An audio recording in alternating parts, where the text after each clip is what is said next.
Famous authors like Harriet Beecher Stowe, Lewis Carroll, Sojourner Truth, well, you may know the names and some of their work, but do you know what they looked like? It's been 20 years since Princeton University showcased 100 of its most popular portraits of famed authors like these as part of one exhibit. Dari Mandel popped into the university's library to give us her read on this unique collection.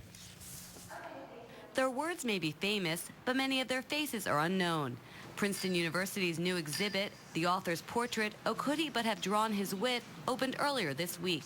The exhibition is a diverse collection of both male and female writers. These are some of the great portraits ever made of these men and women, painting, drawing, sculpture, death masks, things that you would never see anywhere else. The library has been collecting this artwork for as long as the university has existed.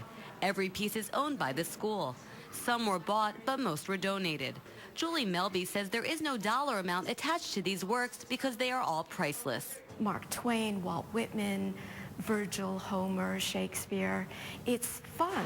It's fun to see what they looked like or what we think they might have looked like. The oldest drawing dates back to the 15th century. While walking around the exhibit, one learns that each picture or sculpture has a story to tell. One example, the first folio of Shakespeare's Book of Plays. It is famous not only for the plays, but for this amazing portrait which was used on the title page. The department has America's largest collection of life and death masks. Here is a life mask of British poet John Keats, dating back to the mid-1800s. His face is very relaxed and smooth, and it gives you a wonderful likeness of the poet as opposed to just some artist's idea of what he looked like. The exhibit also examines the relationship between the subject and the artist. Most of the authors were pleased with their portraits, but others were not. Milton, for instance, engraved a little poem to put under the portrait saying, "I hate this portrait, don't look at it, turn the page and read my poetry." The display is open 7 days a week and free to the public. One of the visitors says everyone should come see this collection.